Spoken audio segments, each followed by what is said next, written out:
Olá! Nesse vídeo será realizada a demonstração de como funcionam as armaduras positivas e negativas e o porquê que eu tenho que colocar uma armadura na face superior e uma armadura na face inferior, dependendo do tipo de apoio que eu tenho nessa estrutura. Cada pecinha dessa é uma peça individual, que seria como se fosse uma pequena seção de uma viga de concreto. Então nós temos aqui 2 pilares, um vão principal e um balanço. Isso daqui consegue demonstrar de uma maneira física como que é o comportamento de uma viga. Então vamos imaginar que isso daqui seria uma deformação.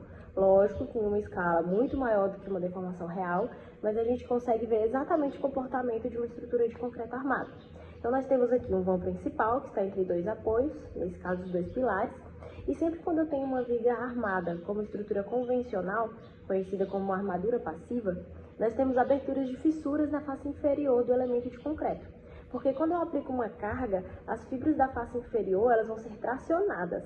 Então, a partir do momento que ela é tracionada, você consegue ver algumas fissuras se formando na face inferior, exatamente como a gente consegue ver aqui. E isso exemplifica as fissuras. Já na face de cima, nós conseguimos ver que não há aberturas, elas estão bem coladinhas uma na outra, justamente porque isso simula a compressão. Então, quando eu tenho uma viga biapoiada, a face inferior vai ter uma seção tracionada, enquanto a face superior vai estar comprimida. E é exatamente o contrário do que acontece quando eu tenho um ponto de momento negativo. Então, nesse caso aqui, nós temos um balanço. E esse balanço vai tender a inverter essas tensões. Onde eu tinha abertura de fissura na parte de baixo, aqui eu tenho a abertura de fissura na parte de cima. Então, nesse caso aqui, existem elásticos dentro de cada pecinha, simulando o trabalho da armadura superior e inferior. Então, quando eu quiser, por exemplo, armar esse balanço, colocar uma armadura negativa, o que eu tenho que fazer? Vamos observar o balanço. Eu vou puxar o elástico da parte superior e o balanço sobe. Já o vão principal não sofreu nenhuma mudança, só o balanço teve essa alteração. Então, eu vou travar e fazer a mesma demonstração, só que agora com a armadura positiva.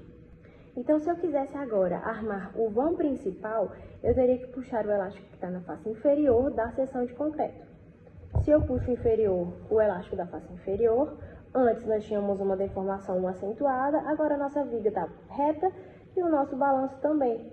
Quando eu aplico uma carga, acontece nessa viga exatamente o que aconteceria numa viga real de concreto.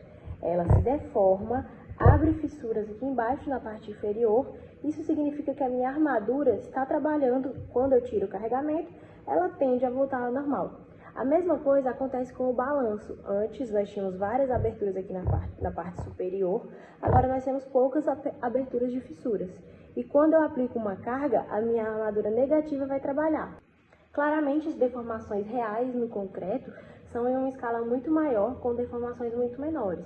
Então, muitas vezes a gente não consegue ver exatamente essas fissuras demonstradas aqui que ocorrem na seção de concreto, mas sempre em armaduras convencionais do tipo passiva vão ocorrer fissuras na face inferior.